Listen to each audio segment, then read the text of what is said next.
Salut à toutes et à tous, bienvenue pour le 16e ou 15e épisode du No Limit Natchi Podcast.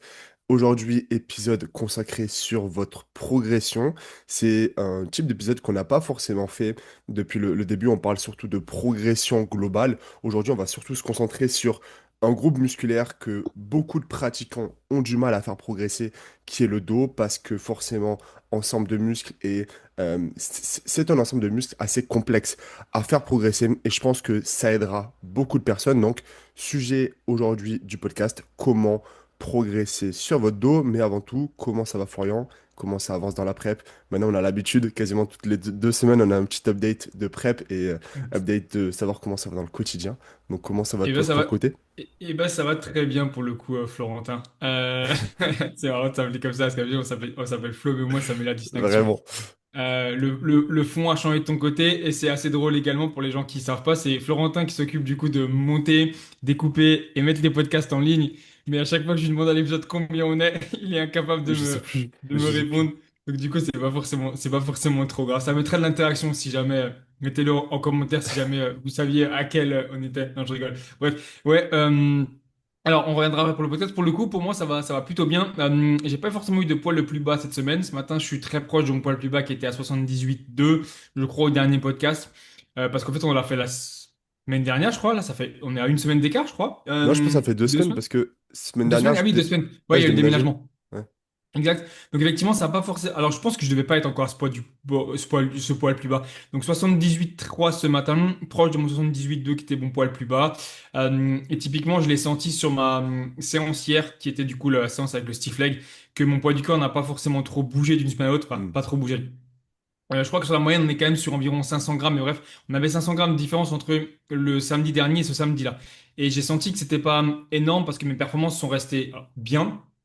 Je me suis senti assez stable et assez fort sur le stiff leg, chose qui généralement descend progressivement chaque semaine, parce qu'effectivement, généralement, j'ai plutôt 1,2 kg, des fois 1,7 kg, 700, 800 grammes d'écart entre chaque séance, et du coup, ça fait vite la différence. Mais là, pour le coup, ça allait, donc ça va plutôt bien.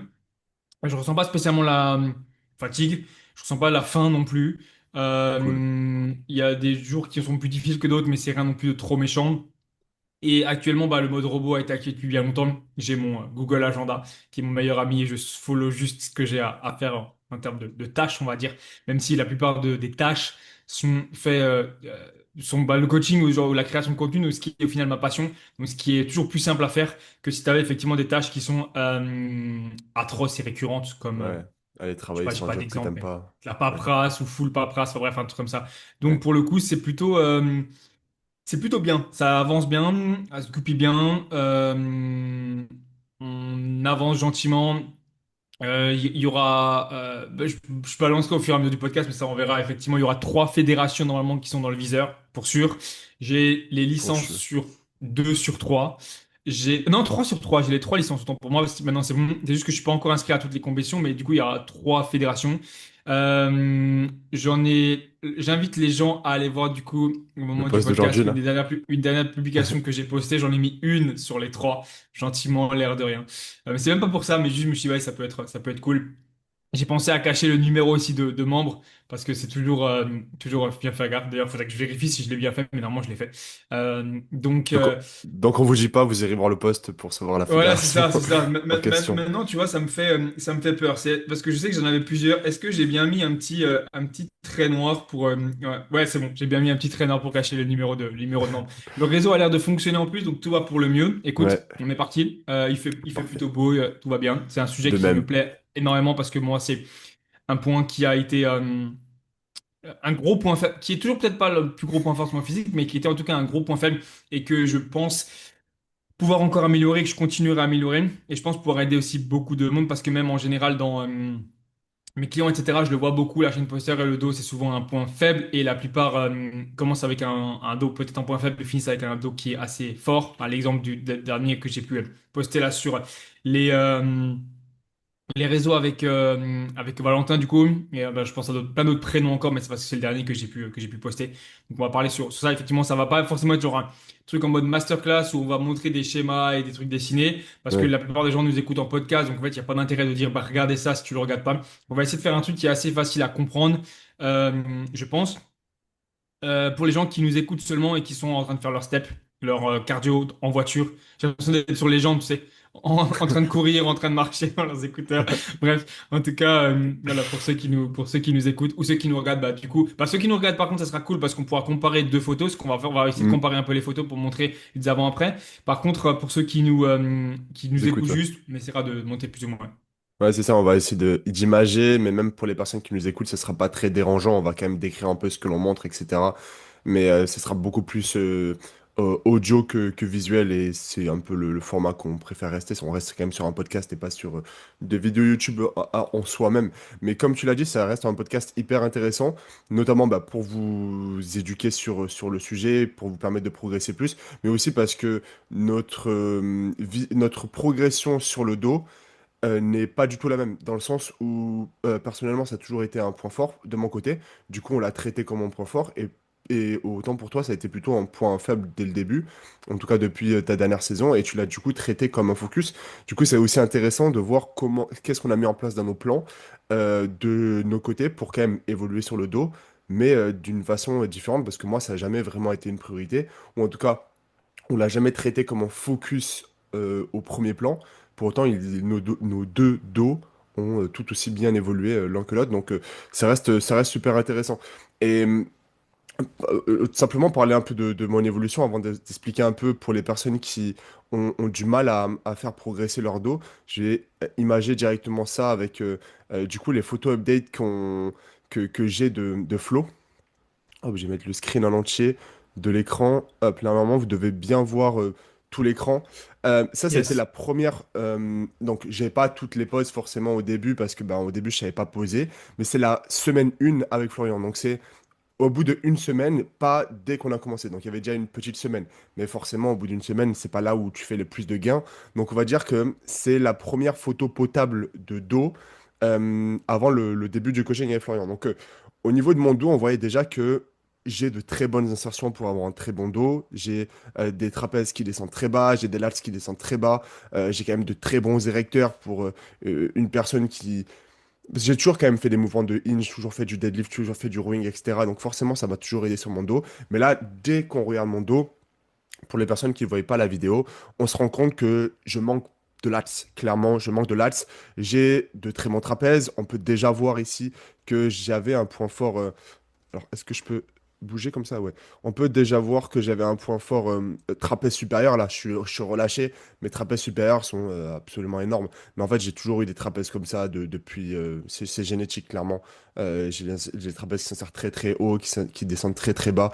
Donc, j'ai toujours tendance à avoir de gros trapèzes, de gros érecteurs. Mais clairement, il manquait de lats. Et donc, dès le début, hop, si j'ai le programme 1, je vais pas montrer faire le détail de tout le programme, mais ça, c'était le premier programme qu'on avait pu avoir avec Flo, et j'avais du coup une fréquence x2 sur mon dos, avec à peu près, j'ai compté 16 séries sur mon dos, ce qui est plutôt intéressant, ce qui est plutôt, j'ai pas envie de dire haut, parce que le dos est un groupe musculaire qui peut encaisser énormément de volume, de par le fait que bah, ce n'est pas qu'un seul muscle, c'est vraiment un ensemble de muscles, donc avoir un volume de 10 ou de 9 sur une personne qui veut évoluer sur son dos, c'est pas forcément le plus pertinent parce qu'il y aura, il pourra encaisser beaucoup de volume de par le fait qu'on va travailler sur beaucoup d'angles, de fait que tu peux avoir 3 4 5 exercices sur le dos qui ne bosseront même pas les mêmes muscles en fait. Donc j'avais à peu près un volume de 16. Et sur le dos que j'arrivais facilement à encaisser. Et il me semble qu'au début, on avait simplement une fréquence x2 sur le dos. J'avais une séance pull, du coup, qui était vraiment concentrée sur les trapèzes, les lats, le dos de manière générale. Et ensuite, j'avais une séance density où on avait toute la chaîne postérieure, les ischios et les fessiers aussi. Et ici, j'avais deux exercices, un tirage diagonal, un tirage iliaque et un tirage horizontal pour me focus sur les lats. Et chose qu'on a gardé pendant 100 semaines. Donc c'est vraiment long. Ça fait plus de, non, ça fait quasiment 2 ans parce que un an c'est 52 semaines. Donc pendant quasiment 2 ans avec moins de 4 semaines. Donc euh, ça fait quoi? Ça fait 23 mois. Pendant 23 mois, on est resté sur ce volume-là. On l'a quasiment pas touché, ni à la hausse ni à la baisse. Et j'ai quand même très très bien évolué sur le dos avec un volume qui reste moyen. C'est pas un volume bas pour le dos, c'est pas un volume haut parce qu'on peut vraiment mettre beaucoup plus sur le dos, mais on peut voir déjà que Mon dos a très très bien évolué et on a eu ce que l'on voulait, c'est-à-dire beaucoup plus de densité sur les lats. On voit clairement ici que mes lats, et notamment la partie basse, n'ont absolument plus rien à voir parce que ici, j'avais beaucoup de parties hautes parce que je faisais beaucoup de tirages verticaux. Donc là, on peut voir sur la photo que je montre ici pour ces personnes qui n'écoutent pas, mais enfin qui écoutent mais qui ne regardent pas, que j'avais beaucoup de parties hautes de lats. Et on s'est vraiment concentré sur revoir mes exécutions, varier les angles, avoir un peu plus de focus sur les lats. Et on peut voir que j'ai très très bien évolué. Et ça, c'était du coup fin de pré-prep qui s'est terminé en septembre. Et ensuite, on a du coup revu mes focus pour vraiment se concentrer pour être compétitif parce que ce qui me manquait, c'était mes quads, mes bras, etc. Et le dos était déjà très bon, donc on a pu enlever un peu de volume et je suis passé de 16 à 11 ou 12. J'ai calculé tout à l'heure, je ne me souviens plus exactement, mais je crois que c'était 11 ou 12. Donc on a quand même passé sur une fourchette plutôt basse au niveau des lats pour se concentrer sur ce qu'il y avait et pour devenir compétitif. On a gardé un focus x2 au niveau de mon dos, mais qui n'était plus exactement agencé de la même manière. Et j'ai quand même tout aussi bien évolué sur mon dos. Donc ça, c'était le dernier photo update où on peut voir que ben, mes trapèzes ont très bien évolué en 20 semaines, que mes lats ont très bien évolué également en 20 semaines, avec un volume qui était ben, quasiment quasiment un tiers de moins. Euh, donc 11, on arrive plutôt sur une fourchette basse au niveau du dos. Pour autant, quand vous êtes des personnes comme moi qui génétiquement sont clairement avantagées au niveau de mon dos et que ce soit mes trapèzes, mes lats, mes érecteurs, etc., ils vont jusqu'en bas de mon dos. J'ai quasiment pas de zone sans muscle. Donc, forcément, pour moi, ça va être ça va être très facile de le développer.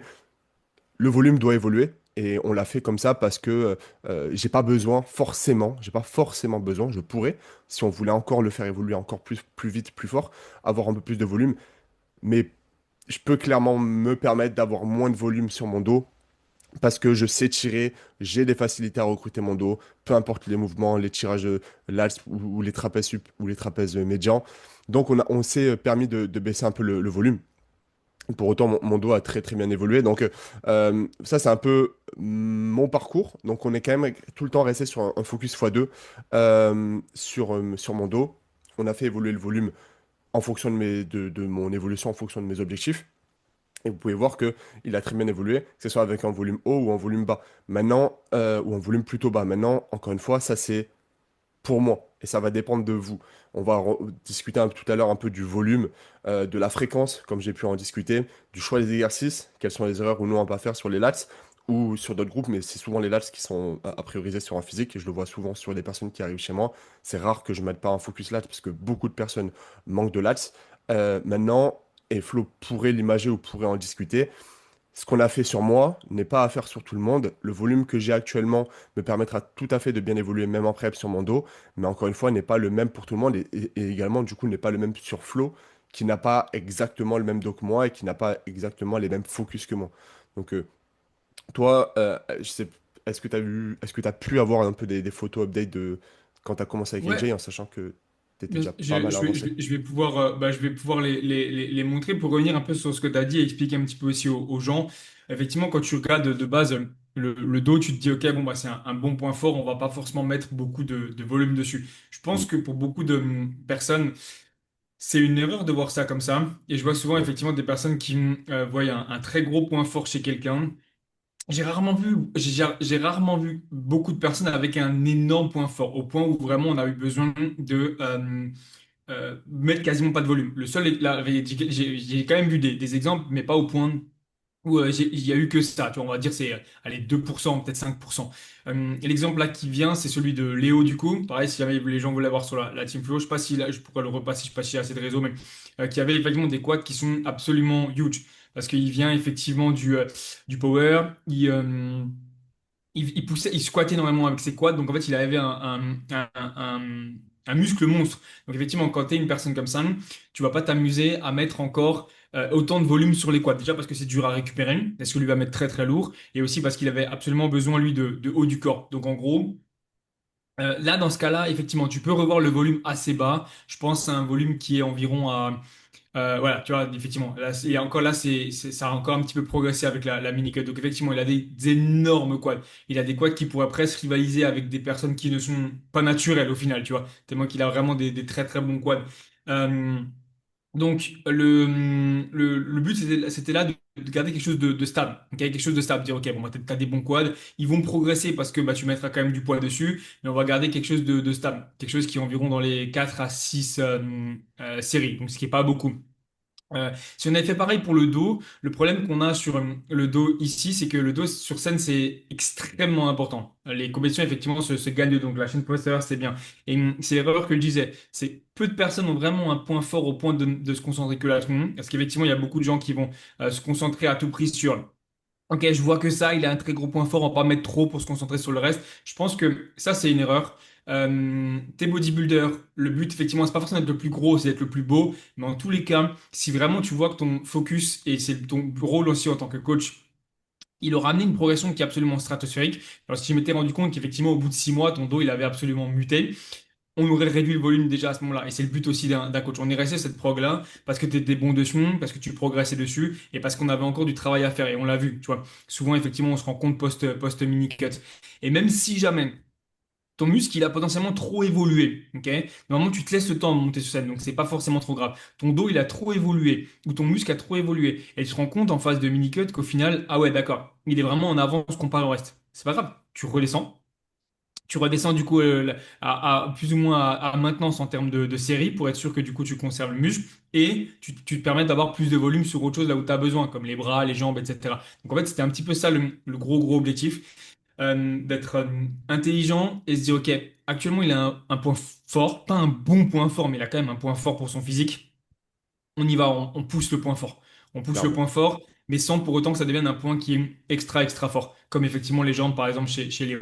Donc en gros, effectivement, le raisonnement, il est là. Je pense qu'il y a beaucoup de personnes qui se prennent un peu trop la tête, effectivement, de se dire, je vais mettre peu ici pour mettre beaucoup là. Je pense que plus tu pourras mettre beaucoup sur plusieurs muscles, mieux ce sera justement pour ta progression. Et si Ouais. vraiment tu n'es pas capable d'encaisser, simplement, bah, ça peut se bouger. Mais il faut pas avoir directement au bout de 2 mois le OK, j'ai trop de progression, OK, j'ai pris trop de fessiers, OK, j'ai pris trop de trucs. Je pense qu'il faut aussi se laisser du temps et c'est ce qu'on a vu. Je pense qu'il y a beaucoup de gens qui vont se nous dire OK, 2 ans quasiment à garder la même prog, c'est un peu c'était pas trop se faire chier entre guillemets, mais au final c'est ça. Ce qu'on veut c'est ça, c'est justement de pas s'embêter pour que ce reste facile. Après il y a eu des ajustements Après, qui oui, on l'a effectivement managé. Oui, oui. voilà, on a On l'a managé, managé. c'est ce que je disais, tu vois, c'est qu'en gros, et c'est ce que je conseillerais tout le temps, c'est qu'au maximum, ton split, s'il peut rester plus ou moins le même durant ton hors-saison, c'est bien, ok? Parce que tu vas t'amuser à devoir tout changer, etc.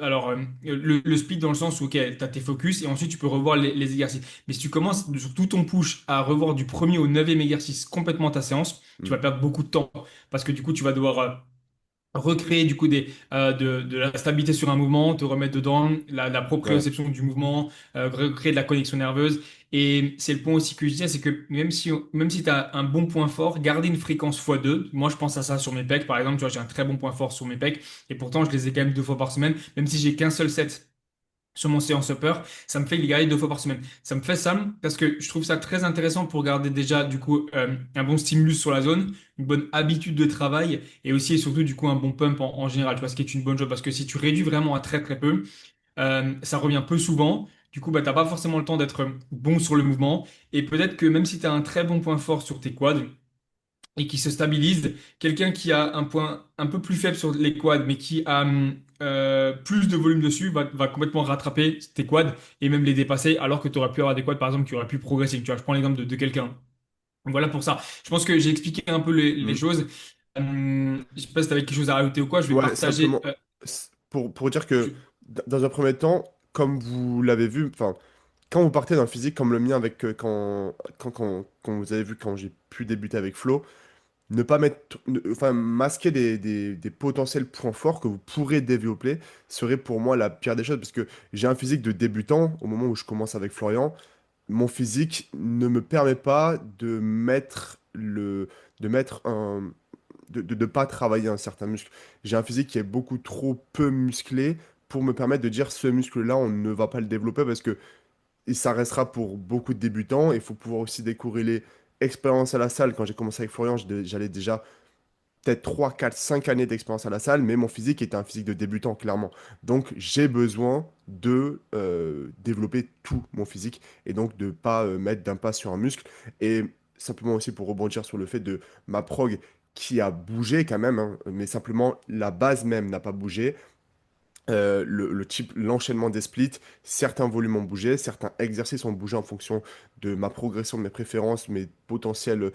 J'étais pas des fois à l'aise sur certains mouvements, mais je l'ai gardé 2 ans et c'était la meilleure des choses. Et cette prog-là, je l'ai surkiffé pendant 2 ans et j'ai pu avoir un niveau d'efficacité sur ma prog et de progression, et ça s'est ressenti directement sur mon évolution physique, que j'aurais jamais pu avoir si tous les 6 mois on l'a bougé. Je suis devenu extrêmement fort sur mon RDL, tellement fort qu'on a dû bouger l'exercice. Pareil sur beaucoup d'autres exercices. Et c'est ce qui m'a permis d'avoir cette évolution qui n'est pas la meilleure du monde, mais qui, pour ma part, est une très très bonne évolution parce que en gardant ce plan-là, j'ai pu avoir un niveau d'efficacité que j'aurais pu jamais avoir en 6 mois et que je n'ai toujours pas sur ma nouvelle prog parce que ça fait que 20 semaines que j'ai et ça fait même pas du coup un cinquième du temps que j'ai passé sur l'autre prog. Et donc forcément, gardez vos progs, kiffez vos progs. Et si en fait vous kiffez pas vos progs, c'est peut-être un peu une question d'objectif et à quel point bah, vous aimez le body parce que si une prog elle est là pour vous faire progresser et que vous progressez avec, bah, en fait juste votre progression doit vous driver. Et moi ma progression m'a tellement drivé parce que je me voyais évoluer tous les mois, toutes les semaines que à l'entraînement je me tabassais avec ces progs là et ça a été la meilleure des choses à faire. Ouais, c'est ça, je pense que vraiment, vraiment pas aimer une prog, ça me semble un peu compliqué parce que Ouais, tu peux ne pas forcément aimer un ou deux exercices au début, tu vois. Parce qu'effectivement, t'es pas bien dessus, t'as pas forcément les ressentis que tu veux.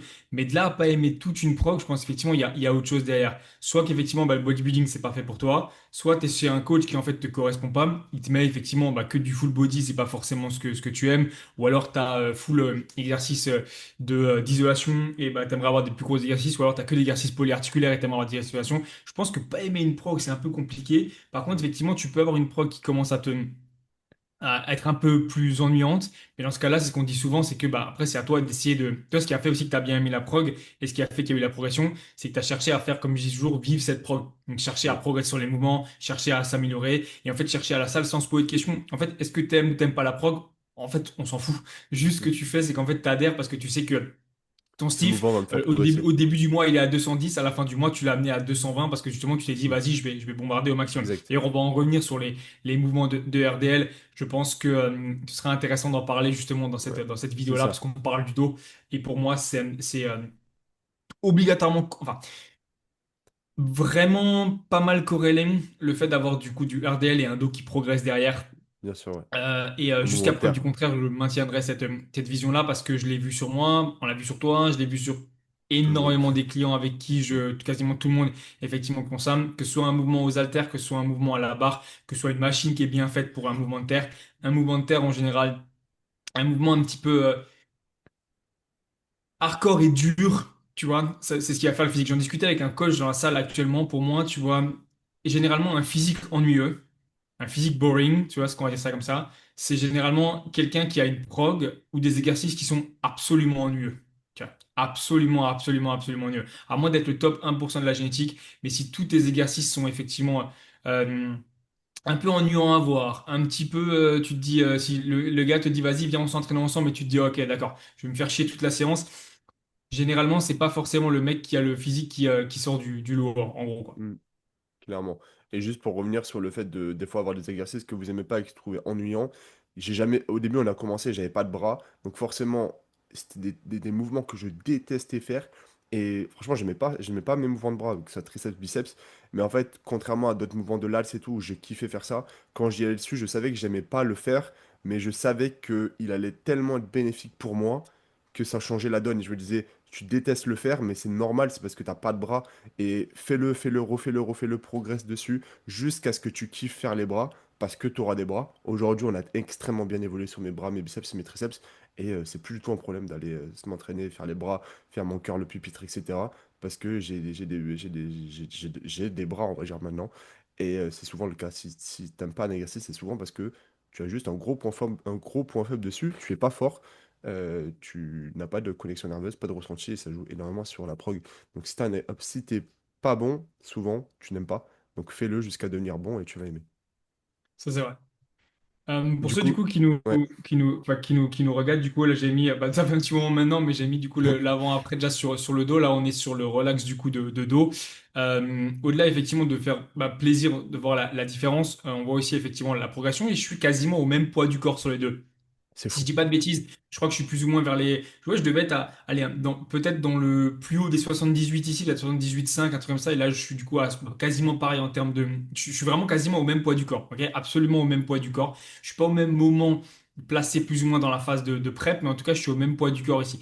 Et alors, pour se concentrer sur la chaîne postérieure, parce que souvent ça va de pair. C'est rare d'avoir un bon dos enfin. J'ai rarement vu des personnes avoir une grosse chaîne postérieure basse et un dos qui est mauvais. Par contre, j'ai déjà vu des gens peut-être un bon dos, mais une chaîne postérieure qui est basse. Mais c'est rare souvent d'avoir. Souvent, ça va de pair. Je le vois souvent, tu vois. Quand tu as un dos qui est pas bon, tu as souvent des fessiers, des ischios qui sont pas trop bons. Donc, en fait, pour moi, souvent, quand je dis. Ok, on va mettre l'accent sur le dos. C'est même pas forcément, je dis de mettre l'accent sur le dos, même chez toi, Une c'était vraiment, on poste. va mettre l'accent sur la chaîne postérieure. Parce que du Mm. coup, toi, les fessiers, ça allait parce que tu as une prédisposition. Par contre, effectivement, les ischios, on avait moyen de faire beaucoup mieux. Et on le voit maintenant sur ton side. Ton side, il est aussi beaucoup plus impressionnant parce que déjà, bon, bah, les bras ont progressé, mais aussi tes ischios ont bien progressé. Euh, voilà un peu pour ça. C'est pas exactement la même lumière. Donc, attends, est-ce que j'arrive à enlever là-haut parce que ça m'embête un peu cette truc noir là. Attends, je vais la mettre là en bas. Ouais. Donc, on a ici celui-ci. J'ai mis également du coup le double biceps. Je pense que le double biceps sera encore plus parlant parce que c'est là vraiment qu'on a aussi les bras qui rentrent en compte et tout le reste vraiment sur mon double biceps, où en fait vraiment on voit que les lats encore ça pouvait aller, mais c'était pas fou. Mais je manquais surtout de mid, tu vois, Ouais, clairement. mid-back. Vraiment la partie trapèze et la partie mid-back. Et ça, il y a beaucoup de personnes ici qui manquent de ça, mais je ne blâme pas forcément les personnes. Malheureusement, ce que je blâme aussi beaucoup, c'est les machines en salle les machines en fait en salle de musculation, parce que souvent pour cette partie-là, ça va être souvent du coup des tirages, tu vas ramener les coudes assez loin derrière. Mais avec un but soutenu. Mais la plupart du temps, dans les salles, tu as accès au chest supported Technogym, qui est malheureusement pas forcément incroyable. Tu as accès au chest supported Hammer, qui pareil n'est pas forcément incroyable pour la plupart des personnes. À part si tu as accès vraiment au chest supported de chez Matrix, mais encore, il faudra être bien placé, etc. C'est pas forcément évident d'avoir celui-ci. Sinon, il faut faire un setup avec un banc etc. Sinon, tu peux avoir accès du coup à la station tirage oriental de Technogym, mais pareil, le problème c'est que si tu n'es pas assez vers l'avant, bah, tu vas tirer plus avec tes trapèzes qu'avec ton mid-back, etc. Donc en fait, c'est un petit peu compliqué. Donc je blâme pas forcément ça. Après, ce qu'il y a eu et ce qui a vraiment progressé, et effectivement, et c'est ce que j'avais vu aussi chez toi, toi c'était l'inverse, du coup, tu avais plus de haut du dos en Trapèze, général ouais. que de latte. Et en général, c'est là que ça peut être intéressant sur les personnes que vous avez ou votre client de se dire, OK, là, le problème, c'est pas forcément le manque de masse, c'est des mauvaises exécutions. Ok, donc là, ça va être Exact. intéressant de dire, OK, on met un bon volume dessus. On revoit les exécutions. Et si finalement il a des bonnes exécutions et qu'en fait, en l'espace de 6 mois, il explose, bah tant mieux, tu peux réduire le volume. Tant que c'est pas le cas, focus sur l'exécution. Ok, c'est envoie-moi tes exécutions, on regarde, on corrige, on regarde, on corrige. Et après, hein, encore une fois, au-delà de ça, beaucoup de personnes actuellement n'ont pas forcément de bon dos parce qu'énormément de personnes ne savent pas entraîner le dos et surtout beaucoup de coachs ne savent pas correctement entraîner le dos, donc du coup ne sont pas capables de corriger correctement leurs clients. Et ça, c'est aussi un gros, gros, gros, gros, gros problème. Le dos, c'est pas juste simplement bêtement ramener son coude à la hanche et c'est réglé, ou ramener son coude derrière et c'est réglé. Il y aura énormément de paramètres à prendre en compte. Comment tu tires, comment tu places ton avant-bras, comment tu places ton coude. Est-ce que tu tires pas avec tes biceps? Parce que souvent, c'est aussi le cas.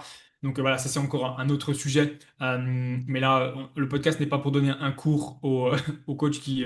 Enfin, Mm. voilà, on verra ça une autre fois peut-être, mais c'est pas le but ici. Ensuite, on avait celui-ci. Attends, je vais juste résumer. Celui-ci aussi, où là, effectivement, on a bah, du coup densité, épaisseur, largeur, mais au-delà de ça, ce qui est flagrant, c'est le dos, bien sûr. Mais après, il y a, en fait, le dos, surtout quand on est compétitif, c'est énormément de choses qui rentrent en compte parce que là, on voit que du coup, ma progression Les épaules euh, rangent, le, sur les épaules, l'arrière-épaule. déjà, Mm. le faisceau latéral a énormément progressé, donc ce qui amène encore une impression de plus de largeur, mais également du coup sur mon arrêt d'épaule, mais aussi et surtout sur mes triceps. Et en fait, mes triceps remplissent l'espace ici, ce qui amène du coup un peu moins de vide ici, et ce qui donne cette impression de plus de largeur. En plus, effectivement, de mes fessiers, on voit effectivement le vaste là, enfin le fessier en général, mais tu vois, même le fessier ici qui a bien progressé là, les quads bien sûr qui ont explosé, les adducteurs, etc. Donc ça aurait été un peu, j'aurais limite dû couper pour qu'on se rende compte vraiment que du dos, mais ça aurait manqué peut-être un petit peu de montrer, un peu comme chez toi, tu vois, ce qui a fait que tu as bien progressé, c'est que tu as pris énormément de densité ici.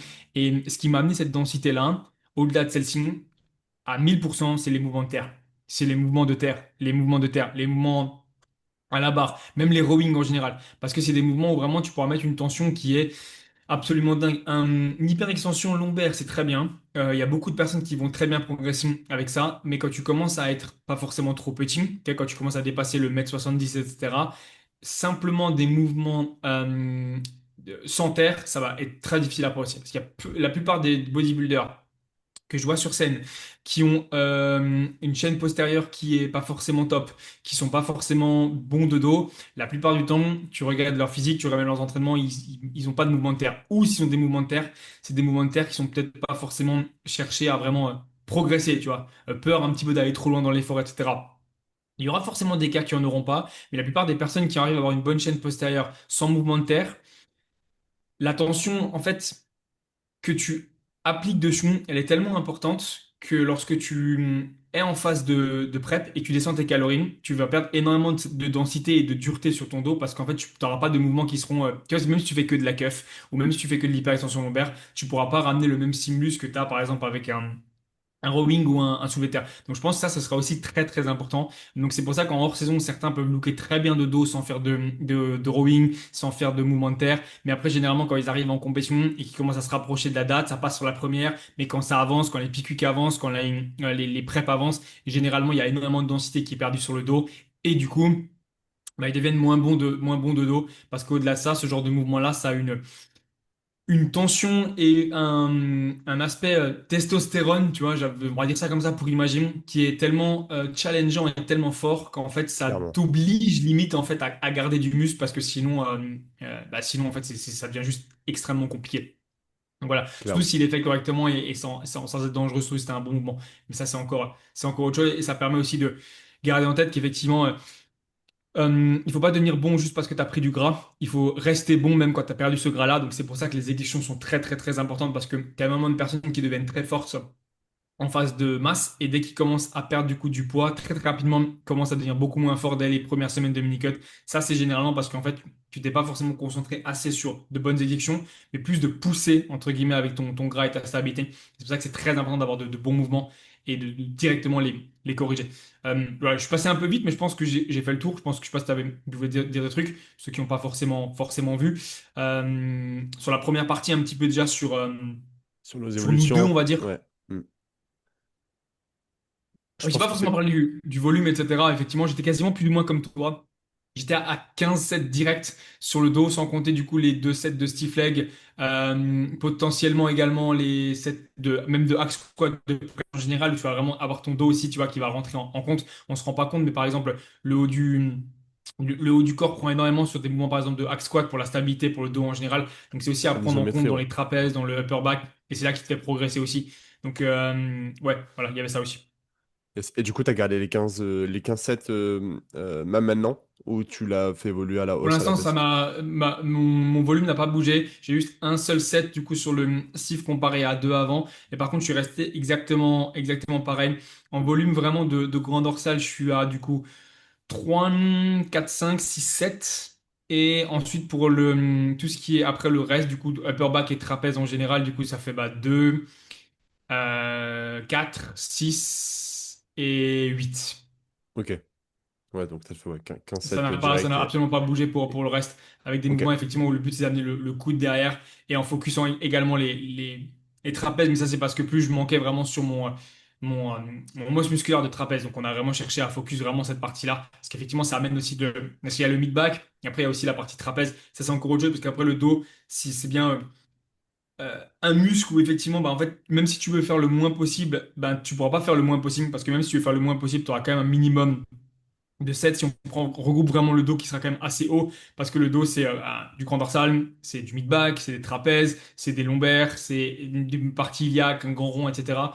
Donc en fait tu pourras pas comme des quads te dire ok bah quadriceps 4 sets, allez 2 sets de leg extension, un set de hack, un set de presse on n'en parle plus. Le Ouais, dos ça suffira pas de juste mettre 2 sets de tirage iliaque et 2 sets de coude ouvert parce qu'en fait ça suffira juste pas pour travailler l'ensemble de ton dos parce que c'est beaucoup plus complexe que ça. Et je pense que voilà, c'est là. totalement d'accord. On rentrait dans le sujet là.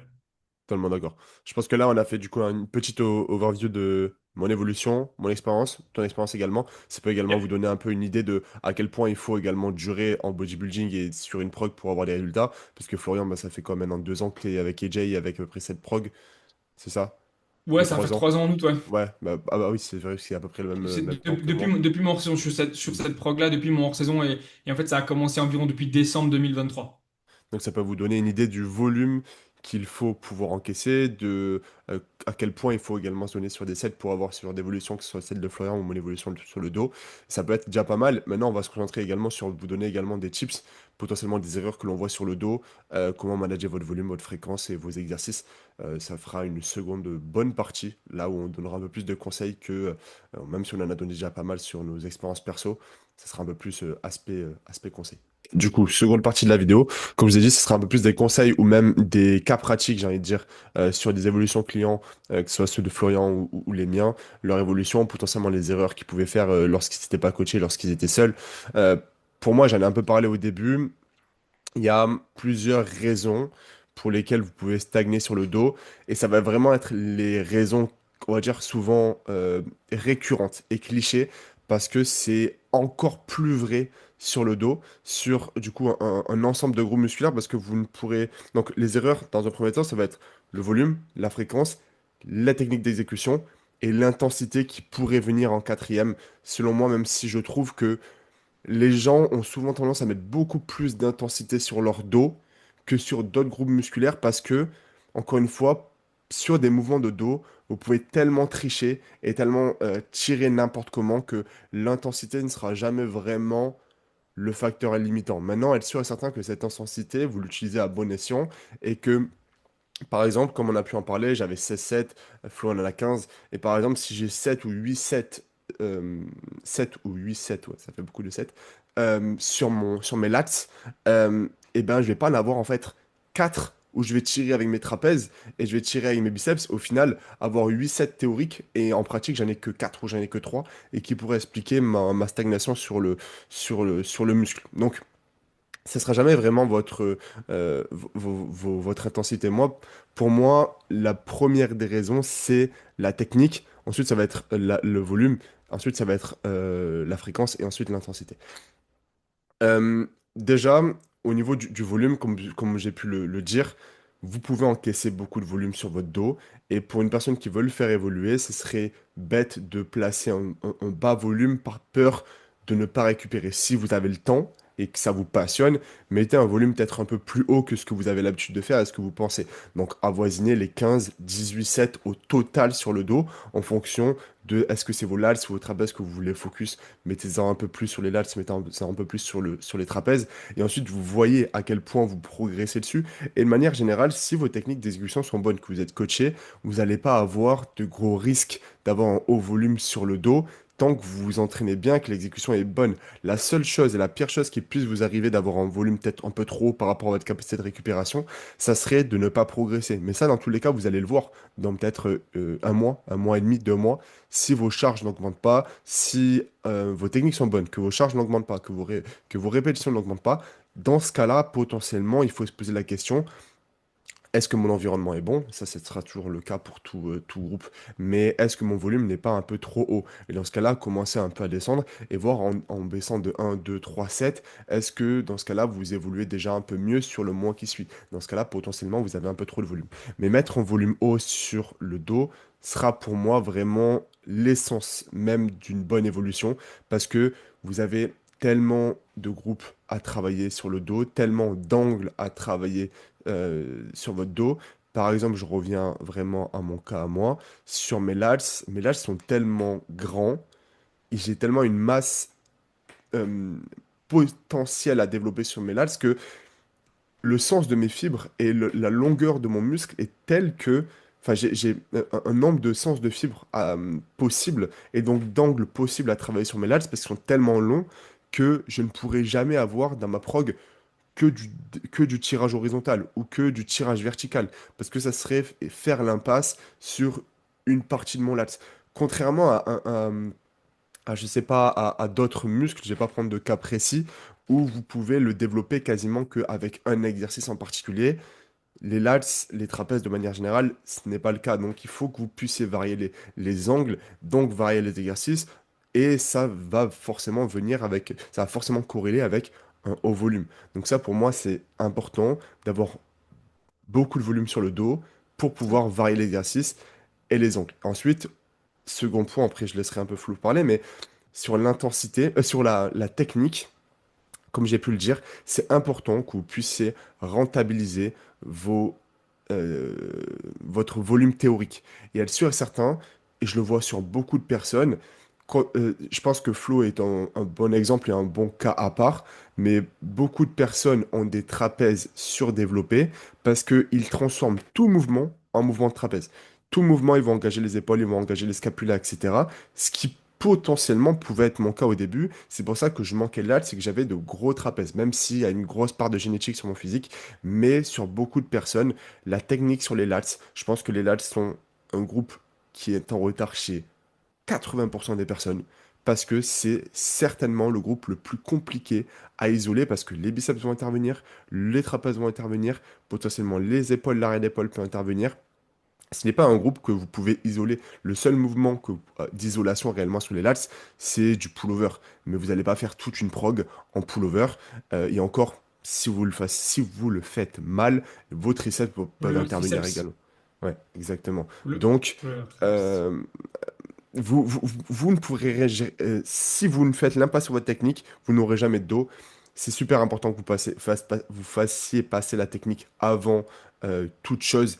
Pas l'intensité, bien entendu, mais avant de vouloir augmenter trop les charges rapidement, assurez-vous d'avoir une bonne technique, de ne pas tirer tout le temps avec vos épaules. Voilà. Pensez que si vous bougez autre chose sur un mouvement de lats que votre coude, qui va chercher à faire une flexion d'épaule tout simplement, c'est que vous n'êtes pas sur vos lats, vous êtes sur vos trapèzes ou un autre groupe en particulier. Donc voilà, comme j'ai pu le dire, volume, variez les angles, mettez du volume. Et je finirai sur ça, c'est que sur Insta, en ce moment, on voit beaucoup de personnes qui notent des séances. Et ça, c'est pas quelque chose qui m'énerve, parce qu'en soi, c'est Instagram, mais où on voit un exercice qui est redondant, et hop, directement, ah là, il a mis un exercice pour les trapèzes avec coude ouvert, et après, dans sa prog, il en a un autre, donc la prog est éclatée 2 sur 10. Parce qu'apparemment, c'est redondant. Mais pour prendre mon cas précis, j'ai besoin de travailler encore mes trapèzes, encore besoin de les faire développer, de les développer. Sur ma séance pool, pour ceux qui me suivent sur YouTube, j'avais mis ma séance pool, j'ai pas eu de critique, hein, pas du tout, c'est pas ça l'idée. Mais j'ai 2 sets de rowing pour travailler mes trapèzes. Et ensuite, j'ai 2 sets de chest supported ou de T-bar pour aussi travailler mes trapèzes. Donc, dans les deux cas, je vais avoir un exercice avec des coudes ouverts. Je vais travailler mes trapèzes dans l'ensemble. Est-ce que c'est une mauvaise prog pour autant parce que j'ai 2 fois des mouvements de trapèze dans ma prog? Pas du tout. Ça voudrait dire que si vous voulez travailler un muscle, vous allez mettre qu'un exercice dans la prog et vous allez mettre tout votre volume sur l'exercice, ce qui est absolument pas possible. Je peux pas encaisser 4 sets de rowing sur ma séance. Ça serait déjà au bout de 2 sets, ma technique se commence vraiment bien à se dégrader parce que je mets lourd, ou alors tout simplement je mettrais très peu léger, ce qui viendrait un peu à l'encontre de pourquoi on met du rowing. C'est quand même un mouvement où il faut tirer fort, où il faut s'envoyer, etc. Même d'un point de vue récupération, stabilité, risque de blessure également, ça serait absolument débile de mettre 4 sets sur mon rowing. Donc, mettre ensuite un autre exercice où j'aurai le chest supported, donc beaucoup plus stable, qui me demandera beaucoup moins de nerveux, qui me demandera beaucoup moins de besoin d'être stable et du coup de nerveux, de fatigue au global, est super intéressant. Et c'est pas parce que tu as 2 fois un mouvement pour les trapèzes que c'est une mauvaise séance. Simplement, tu as un volume à mettre sur ton muscle, et ben tu le splits de la manière la plus efficace dans ta séance, mais également dans ta semaine. Donc, ne... voilà, Instagram, toujours comme ça, c'est tout blanc ou tout noir, oui ou non, 0 sur 10 ou 10 sur 10. Non, si tu as besoin de split ton volume sur un muscle ou quoi que ce soit dans ta semaine et dans ta séance, fais-le de manière intelligente et ne vois pas la chose comme il faut un exercice pour les lats dans cet angle-là, un autre exercice dans cet angle-là, un mouvement pour les trapèzes et pas deux et pas trois, et pareil pour tous les autres muscles. Simplement, si tu as besoin de split ton volume pour être efficace, ça sera toujours garder de l'efficacité et être sûr et certain que chaque série, chaque set, chaque exercice soit rentabilisé, chose que je ne pourrais pas faire si j'avais tout mon volume sur un seul exercice d'un point de vue nerveux, de stabilité, risque de blessure, performance, etc. Exactement. Après, ça va dépendre aussi le matos que tu as dans la salle et ce que tu as. Si vraiment, effectivement, tu as moins de matos, mais que tu as quand même besoin de volume, bon, bah, potentiellement, tu auras peut-être 4 séries ou 5 séries sur un coup d'ouvert. Franchement, c'est pas forcément trop une mauvaise chose si tu en as vraiment besoin. Et en vérité, le dos, les lats, c'est pas forcément ce qui est le plus fatigant à travailler. Souvent, c'est peut-être fatigant parce que c'est en uni, tu vois. Pour mieux les travailler et mieux les étirer. Mais en vérité, travailler les lats, c'est pas forcément ce qu'il y a de plus. fatigant. Tu as un pullover, c'est parce qu'il est plus fatigant. Un Mm. tirage uni horizontal ou même vertical, c'est parce qu'il est plus fatigant. Même un tirage vertical bilat, peut-être que celui-ci, si, mais en général, ça sera toujours un peu moins fatigant que travailler vraiment avec un coup de verre.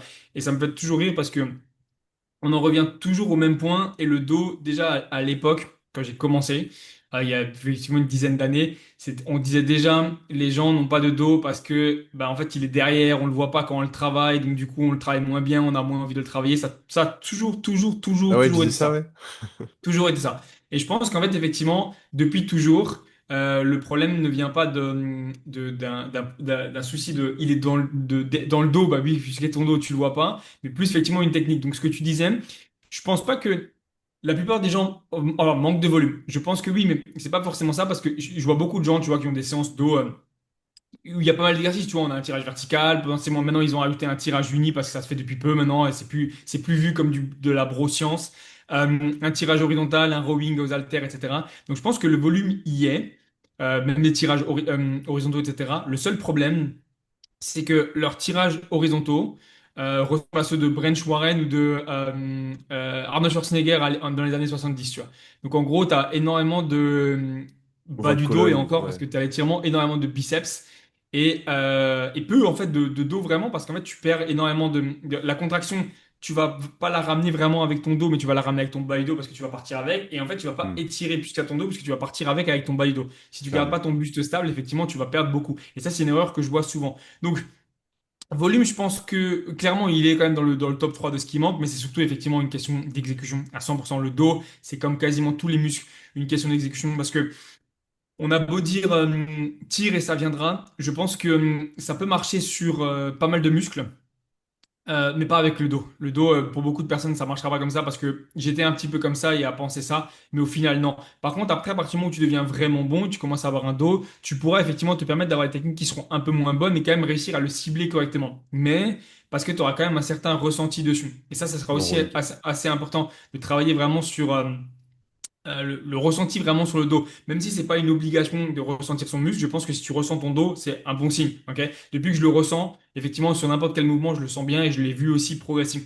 Et je pense que avoir des techniques qui sont un peu plus lentes ou qui paraissent un peu plus chiantes sur ton dos au début, quand tu as un peu plus de mal, quitte à avoir vraiment une excentrique super contrôlée, bah, ce sera vraiment une bonne chose pour être sûr que tu contrôles assez, que tu ramènes assez ton coude à la hanche, que tu restes super stable.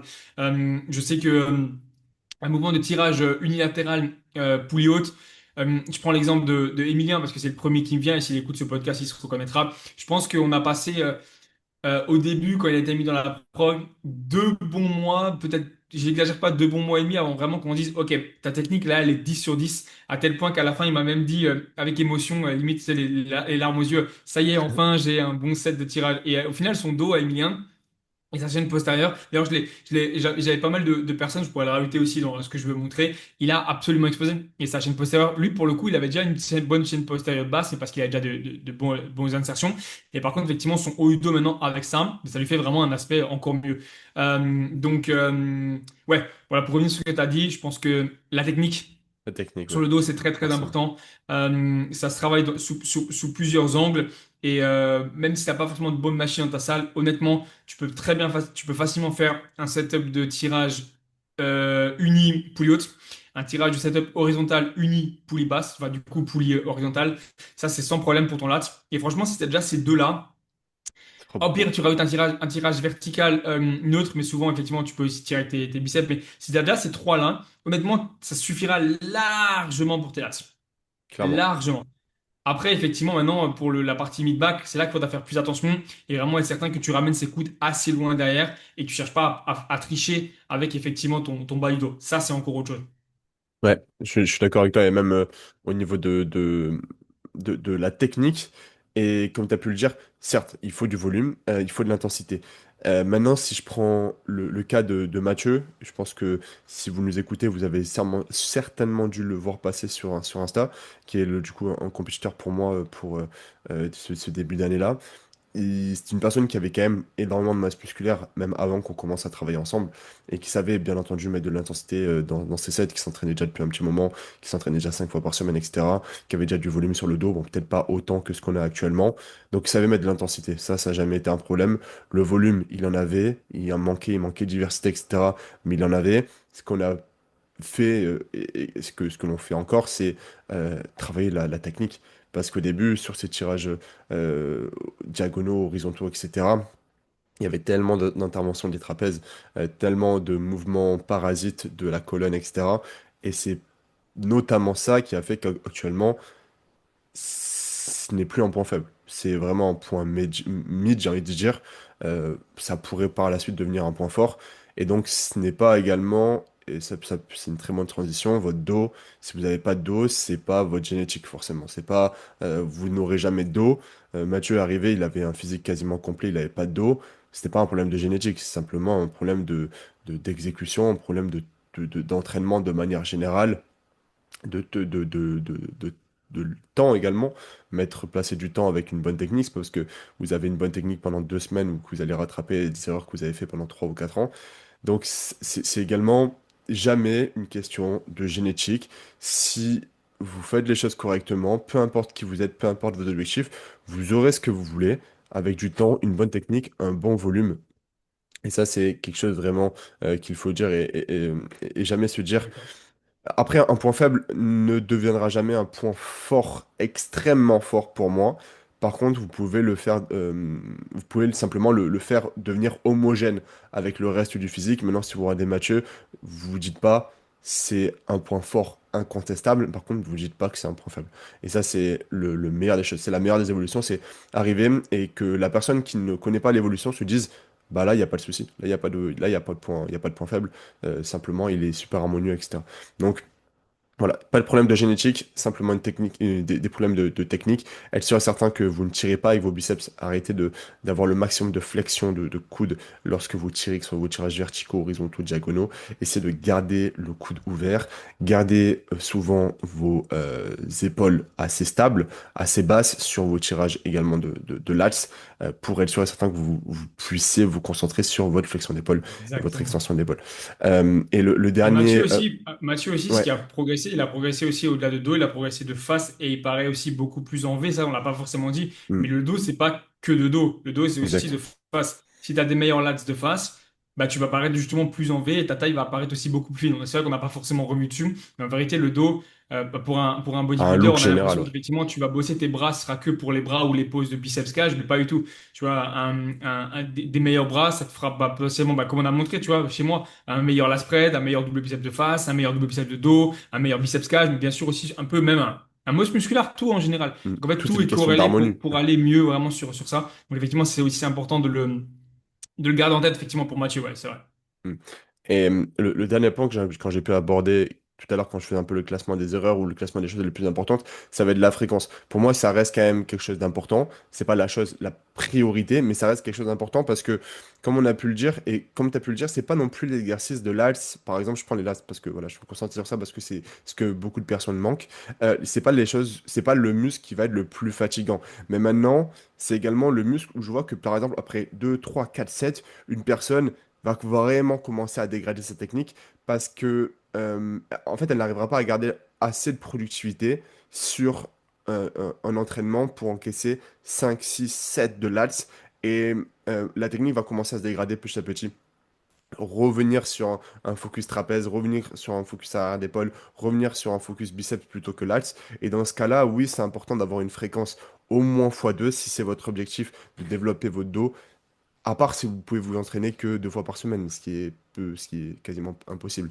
Enfin, en tout cas, très très rare, j'ai envie de dire plutôt.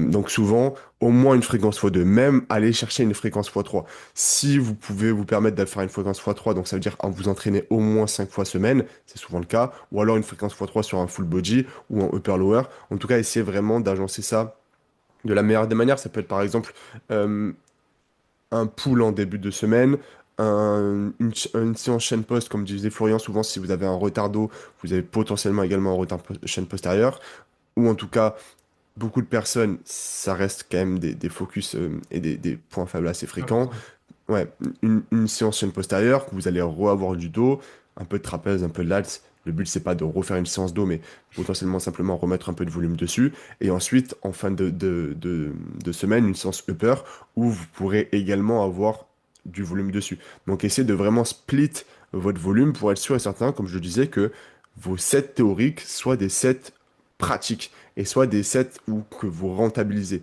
Parce que vous pouvez mettre, et c'est aussi pour ça souvent que beaucoup de personnes cherchent à faire plus, mais c'est jamais la solution, parce que d'un point de vue récupération, c'est toujours la question, est-ce que vraiment tu peux récupérer, mais est-ce que réellement tu peux garder un niveau d'efficacité correct en mettant 27, 22, 20, 25 sets sur ton dos, 15 sets, 16 sets sur tes lats? Non, parce que tu sais très bien qu'au bout d'un moment, tu seras tellement fatigué que tu ne pourras plus tirer avec tes lats. Et c'est un muscle, encore une fois, qui est tellement technique. Et le corps va travailler toujours en synergie avec tous les muscles de ton corps. Donc quand il va comprendre qu'il a plus assez d'énergie et qu'il ne peut plus réellement target tes lats, il va chercher à tirer avec n'importe quoi et tout ce qu'il peut, et toi également. Et donc, encore une fois, comme la technique est reine sur ton dos, tu ne feras plus intervenir tes lats ou tes trapèzes correctement. Et donc, dans ce cas-là aussi, c'est pour ça qu'il est important d'avoir un volume que tu puisses rentabiliser. Ne pas chercher à faire le maximum, ne pas chercher à avoir une séance pull ou une séance lats à rallonge parce que tu sais que tes derniers exercices ne seront pas rentabilisés de manière générale. Souvent, ce que l'on dit aussi, c'est que c'est les premiers sets qui sont les plus euh, rentables. Ça peut être sur n'importe quoi. Donc, essaie vraiment de splitter ton volume. Ça sera pour moi la clé, ce qui te permettra de avoir du volume Ouais. et une bonne technique. Et donc, cocher un peu toutes les cases que je pouvais dire. De toute façon, ouais, à partir du moment où tu as un point faible, généralement, la fréquence x2, selon moi, elle est quasiment obligatoire. Si tu peux pas, bon, c'est un peu compliqué, ça prendra peut-être plus de temps, mais elle est absolument obligatoire parce que juste simplement, comme on a dit, si tu vises quelque chose comme 15 sets sur une séance avec une C'est bonne énorme. technique, où vraiment tu vises absolument tes lats et vraiment ton mid-back est pas parti dans tous les sens, c'est, c'est même pas juste énorme, c'est quasiment impossible à Mm. rentabiliser, que tu sois débutant intermédiaire ou même avancé, et encore plus quand tu vas avancer parce que tu vas mettre plus dessus. Donc c'est pour ça qu'effectivement, il faudra splitter et ce sera vraiment, vraiment important. Là, si tu devais décrire maintenant un bon mouvement du coup de tirage allez, vertical pour le grand dorsal, comme pour les gens qui nous écoutent, ça Tirage ressemblerait à quoi? vertical, diagonaux ou neutre? Bah on va dire celui qui est le plus alors Charcuté. En vrai, ils sont tous charcutés, hein. ils sont tous charcutés, ouais. En général, un tirage pour les lats. Un tirage pour les lats, qu'ils soient horizontaux, qu'ils soient Euh, verticaux. si je prends par exemple le cas d'un tirage vraiment verticaux, donc on va prendre une prise neutre, ou ouais, on va prendre une prise neutre. Souvent, ce que l'on voit sur les tirages verticaux, bon, encore une fois, je vais essayer de décrire avec les mots pour les personnes qui nous écoutent. Si vous avez la vidéo, bien sûr, c'est mieux. Souvent, ce que l'on voit, c'est des tirages où tu vas te balancer et tirer de plus en plus vers l'arrière. En fait, regarde juste dans quel plan tu vas travailler également. Sur un tirage vertical, souvent, ce que l'on veut, c'est rester dans le plan du corps. Ok, un bon last pull down, c'est un mouvement où tu vas rester dans le plan du corps. Plus tu vas te pencher vers l'arrière, plus forcément ton mouvement va ressembler à un tirage horizontal, où tu vas finir de cette manière-là. Donc, et souvent, du coup, par ta prise, qui sera quand même plus large que tes épaules ou largeur d'épaule, tu auras toujours les coudes ouverts.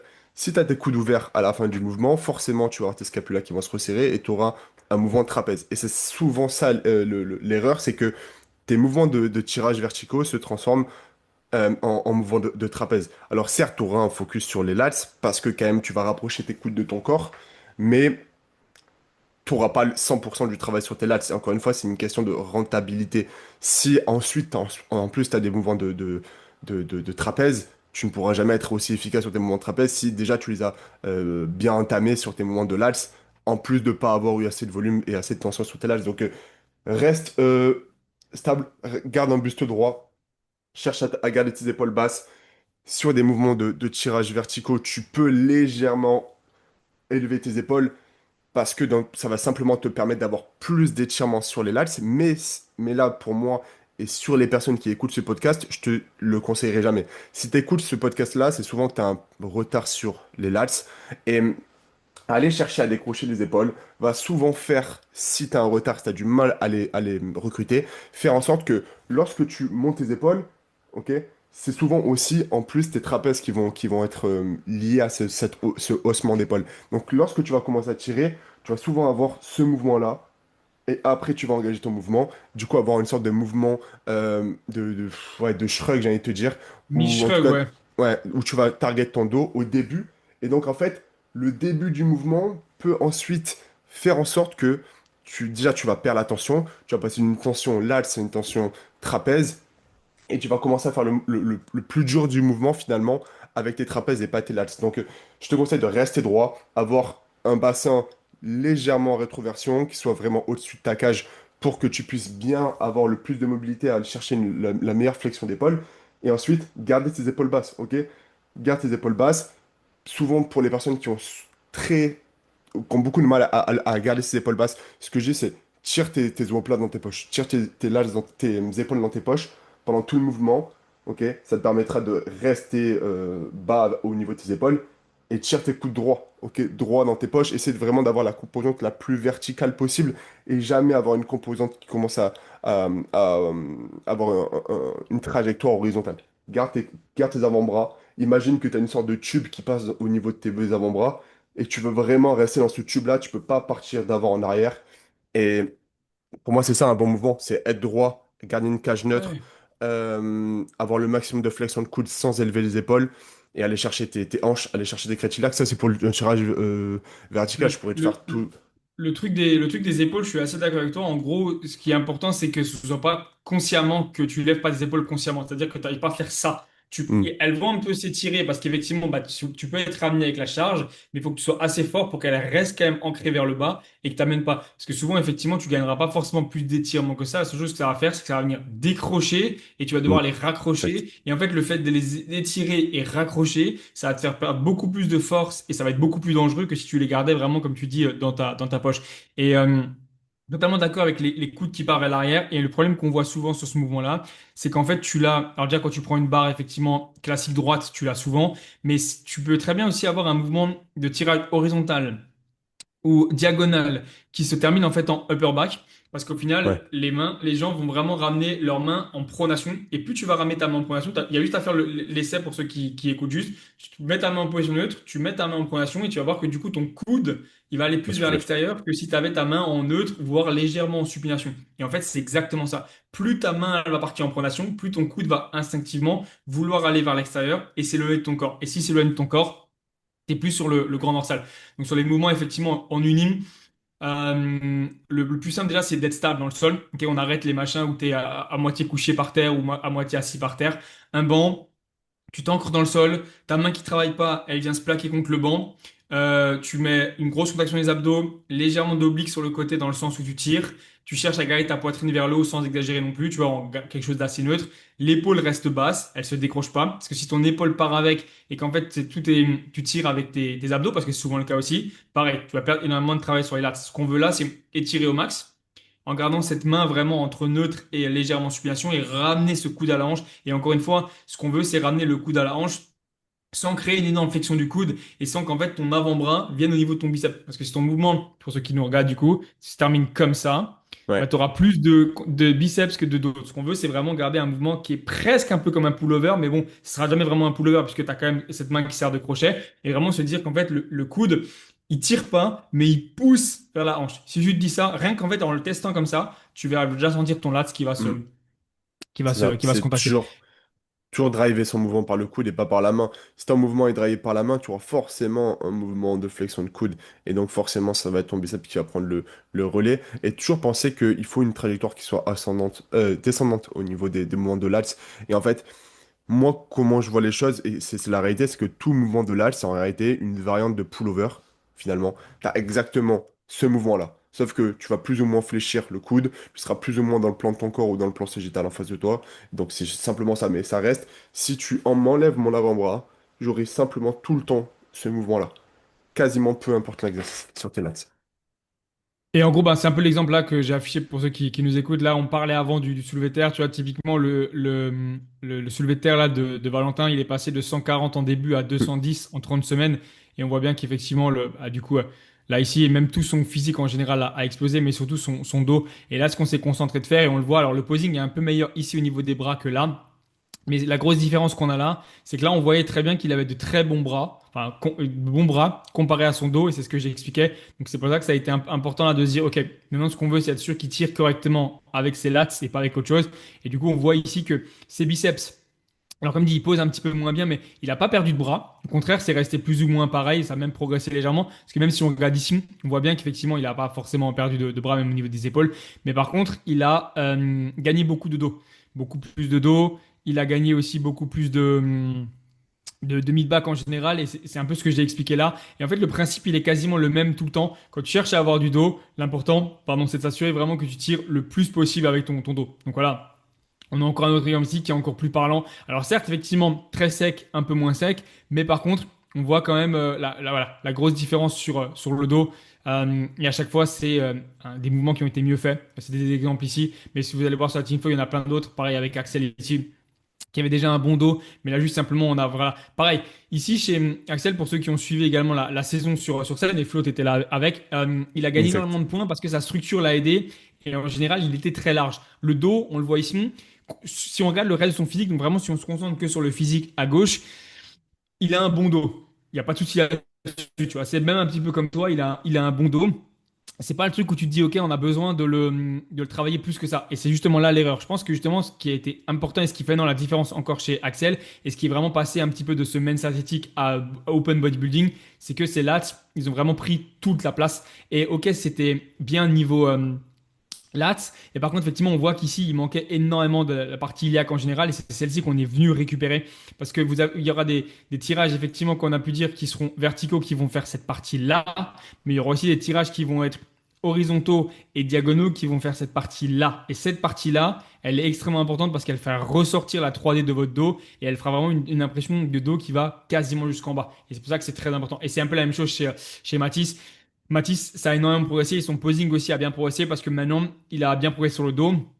On a fait vraiment, vraiment gaffe à son dos. Et pareil, tu vois, il est passé vraiment de junior à open bodybuilding par la suite en cherchant vraiment à se concentrer sur les mouvements. Et il se retrouve maintenant à avoir un meilleur posing, à ressentir aussi beaucoup plus son dos. Et ça, c'est très important. Si rien que en ouvrant et là, si tu as un peu du mal à les ouvrir, peut-être qu'effectivement, c'est sans doute que tu travailles pas aussi forcément bien ton dos. Donc ça, c'est aussi important de se concentrer là-dessus. Même le posing en général, chercher à ressentir le dos. Je dis pas faire un posing post-séance, mais vraiment chercher à se concentrer sur le dos. Donc là, je pense que s'il y a bien un muscle, voilà, c'est pour montrer un peu, un muscle où vraiment il faut se concentrer, c'est celui-ci. Ouais, vraiment, limite le conscientiser, quitte même un peu à exagérer sur l'excentrique.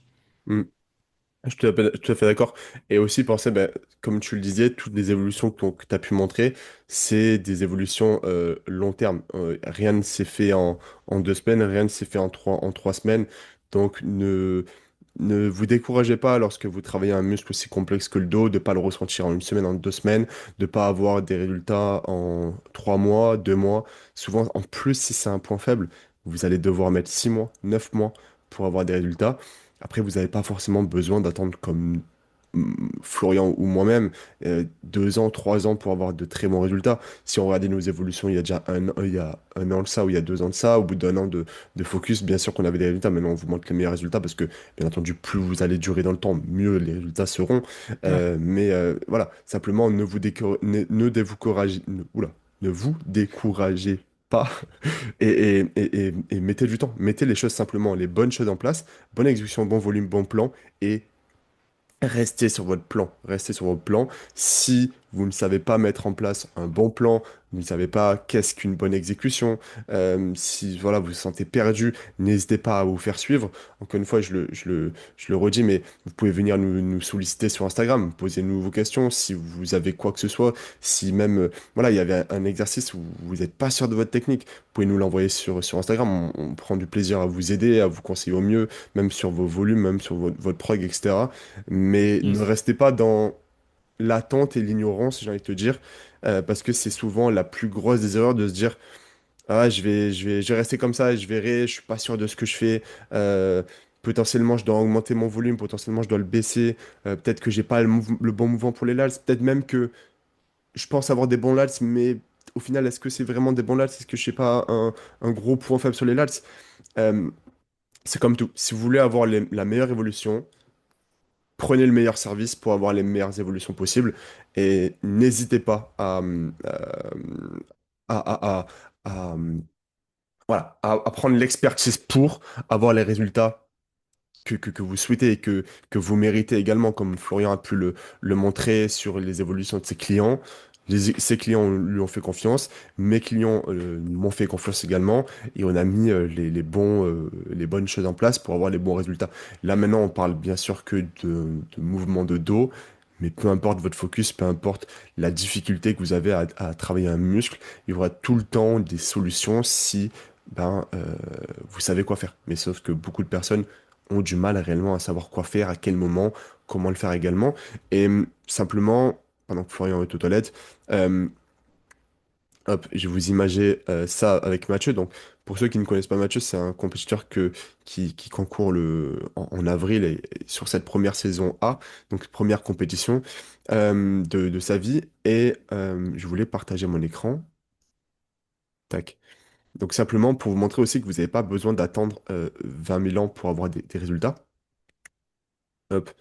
J'ai ouvert tous les panneaux possibles. Ça, c'était le dos de Mathieu avant de commencer ensemble. Donc, on peut voir que comparé à deux faces, et même deux faces, il lookait pas si large que ça, parce que, comme disait Florian, il manquait clairement de dos. Et regardez l'évolution qu'on a pu avoir en...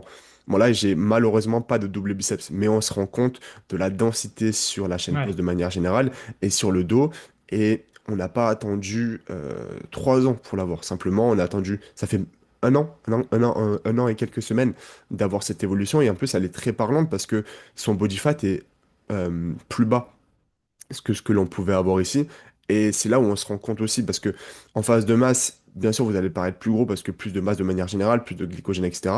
Et c'est au même body fat que vous allez vous rendre compte réellement des résultats que vous avez pu avoir sur votre dos. Et simplement en mettant en place les bonnes actions, comme Mathis, comme Léo, comme Valentin, comme Mathieu, vous pourrez avoir de bons résultats. Simplement savoir quoi faire, comment le faire, à quel moment, et ensuite avoir confiance au plan que soit vous vous êtes fait, soit qu'on vous a fait, et l'appliquer encore et encore et encore. On l'image avec nos clients, on l'image avec nos propres résultats.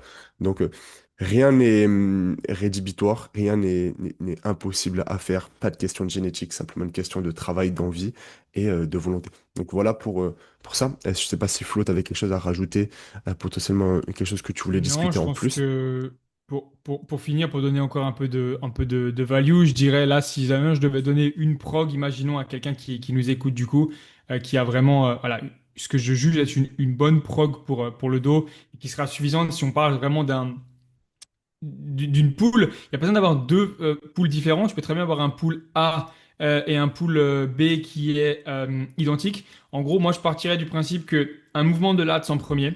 Donc, ça peut être un mouvement de tirage vertical, un mouvement de tirage horizontal, un mouvement de, mais vraiment où on va chercher les lats ou un tirage un vertical ou diagonale du coup, ou alors horizontal en uni, un mouvement de alors, 2 à 3 sets en tirage pour le grand dorsal. Ensuite, passer peut-être sur un mouvement qui est plus de rowing, donc soit un rowing bar, soit un rowing aux haltères, soit même un rowing en uni aux haltères.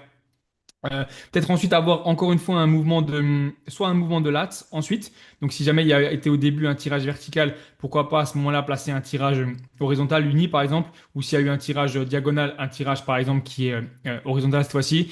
Ensuite un exercice par exemple qui pourrait être encore une fois voilà un chest supported s'il n'a pas été mis avant, un chest supported, quelque chose avec les coudes ouverts au maximum, et finir peut-être par soit quelque chose qui va target les trapèzes, ou alors si effectivement c'est suffisant et que tu as une autre séance et que ta séance est plus grosse, tu peux t'arrêter là et ensuite avoir par exemple un mouvement, voilà, 3 sets d'oiseau machine. Si vraiment c'est un retard, l'épaule, tu peux avoir un oiseau machine et un oiseau du coup, par exemple, qui a la pulling, et finir par les biceps. Je pense que ça serait une bonne séance pour moi. Il y aura assez. Ça ferait environ 2 4 6 8 sets sur le dos, ce qui serait bien. La même Bonne séance séance, ouais. potentiellement après, ça t'en fait 16 sur la semaine, ce qui est parfait.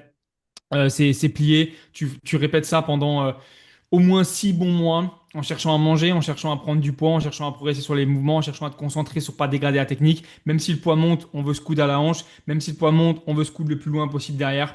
Et puis, voilà, simplement. Let's go, let's fly et avoir en dos, quoi, finalement. Exactement. Bon, en tout cas, très content d'avoir pu faire ce podcast qui, je l'espère, vous aura aidé. Si jamais vous voulez d'autres formats de ce type sur d'autres muscles, n'hésitez pas à nous dire en commentaire lequel muscle ben, vous pose problème et vous aimeriez que l'on procède, sur lequel vous aimeriez que l'on procède. Vous pouvez également nous suivre sur nos réseaux, tout est dans la description de la vidéo YouTube. Également, venir sur Instagram si vous avez des questions et si on peut vous aider, on vous aidera volontiers. On vous dit à très vite pour un nouvel épisode, très certainement dans à peu près 2 semaines. Tchuss. Merci.